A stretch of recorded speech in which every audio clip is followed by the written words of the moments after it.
इस बात से कोई मतलब नहीं है कि जो तर्क इनका है कि हम गरीबों के उत्थान की योजना बनाएंगे, इसके लिए आंकड़ा चाहिए।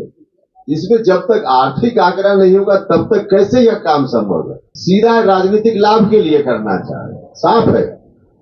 आर्थिक आंकड़ा नहीं प्रस्तुत करना, सिर्फ जातीय आंकड़ा प्रस्तुत करना मतलब राजनीति करना। बड़ी संख्या है जिनसे किसी ने पूछा ही नहीं, किसी ने संपर्क ही नहीं किया, तो उनका आंकड़ा कैसे आए। नमस्कार, बहुत स्वागत है आपका लाइव बिहार में। मैं आपके साथ रूपम।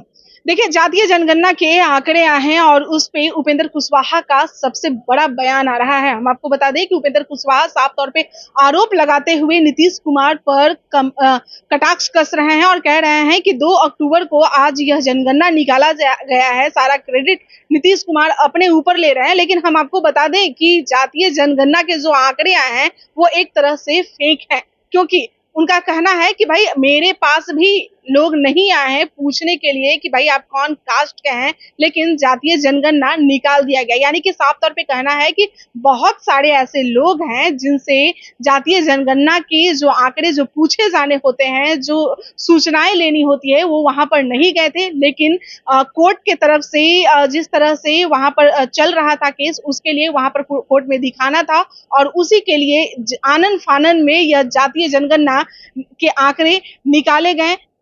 साफ तौर पे उन्होंने यह भी कहा है कि सबसे पहले जातीय जनगणना का तो निकाला गया, लेकिन आर्थिक जो समीक्षा था वो सबसे पहले निकाला जाता। पहले सुनिए आप उपेंद्र कुशवाहा क्या कुछ कह रहे हैं। देखिए, ऐसा इसलिए कि इसका सीधा मतलब है कि इनको इस बात से कोई मतलब नहीं है कि जो तर्क इनका है कि हम गरीबों के उत्थान की योजना बनाएंगे, इसके लिए आंकड़ा चाहिए।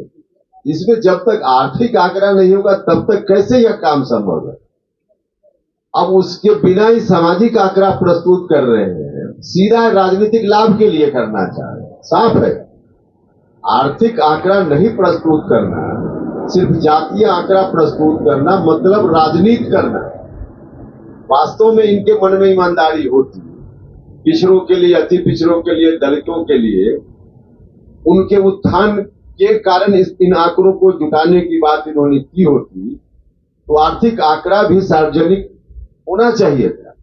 लेकिन उसको नहीं करते हुए सिर्फ जात का आंकड़ा, इसका मतलब राजनीति कर रहे हैं, शुद्ध राजनीति कर रहे हैं। और राजनीतिक मकसद से राजनीतिक लाभ कैसे चुनाव में मिल जाए, इस नियत से काम कर रहे हैं। इनकी नियत में खोट है।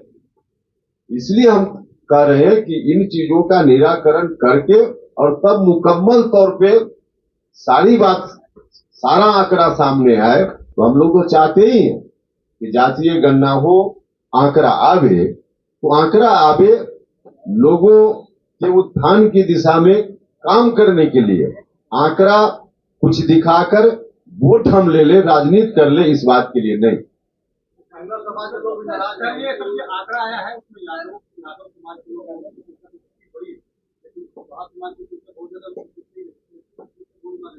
नहीं कि हम कोई किसी एक जात के आधार पर गोलमाल हम किस आधार पर करेंगे, वो सवाल नहीं है। सवाल है कि कोई भी व्यक्ति, हमने कहा ना कि कितनी जगह से हमारे पास फोन और मिलकर भी कुछ लोग, तो अब लोगों से जो लोग बता रहे हैं, बड़ी संख्या है जिनसे किसी ने पूछा ही नहीं, किसी ने संपर्क ही नहीं किया, तो उनका आंकड़ा कैसे आए। तो इसी के लिए हम कह रहे हैं कि इसके सुधार की दिशा में हमको जो लगा, हमने सरकार से आग्रह किया कि आप सार्वजनिक कीजिए, समय दीजिए। तो निश्चित रूप से अगर सरकार ऐसा नहीं करती है तब तो इस तरह का जो आरोप है, उस आरोप में सत्यता है या प्रमाणित हो जाएगा स्वतः। इसलिए सरकार को करना चाहिए। क्या लगता है कि नहीं, देखिए, इसमें हम राजनीति के हिसाब से कोई समीकरण की बात इसमें नहीं करेंगे, लेकिन शुद्ध रूप से पॉलिटिकल फायदा के लिए कर रहे हैं, यह बात तो प्रमाणित है। इसलिए कि आर्थिक आंकड़ा नहीं जारी करना, सिर्फ जात के बारे में जारी करना, और जो आशंका है लोगों की, वह आशंका चारों तरफ से, तो इन तमाम चीजों को देखिए तो इनकी मंशा गरीबों का उत्थान नहीं है, इनकी मंशा राजनीतिक लाभ और वह भी तत्कालिक चुनाव में लाभ के लिए। क्या लगता है कि कर्नाटक में जिस तरह से इस तरह के आंकड़े नहीं आए, आपको समझ है क्या? अब देखिए, जब तक नहीं आता है आर्थिक आंकड़ा तब तक तो डाउट रहेगा। जातीय आंकड़ा ही ज्यादा जरूरी था पहले, जात वाला भी जरूरी, हम नहीं उसको खाली नहीं कर रहे, लेकिन आर्थिक आंकड़ा ही ज्यादा जरूरी। किसी भी जात के बारे में उसमें बार बार यह कहा जा रहा था और सच कहा जा रहा था कि आर्थिक रूप से कौन कहां किस स्तर पे खड़ा है, सबके बारे में जानकारी आ जाएगी इस रिपोर्ट के बाद। अब क्या जानकारी आई, नहीं जानकारी आई, लेकिन उसको सार्वजनिक क्यों नहीं किया गया? उसको सार्वजनिक नहीं किया गया, इसका मतलब मन में बेईमानी है ही।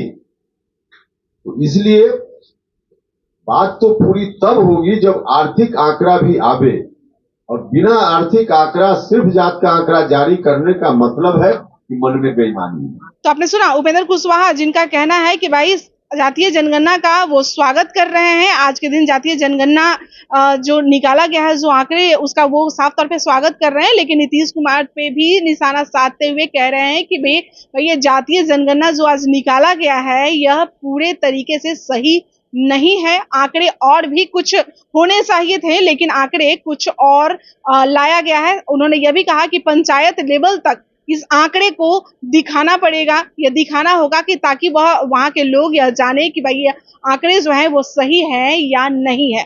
चलिए, और भी खबरों के लिए आप बने रहे लाइव बिहार के साथ। धन्यवाद। लाइव बिहार यूट्यूब पर सब्सक्राइब और फेसबुक पर लाइक जरूर करें।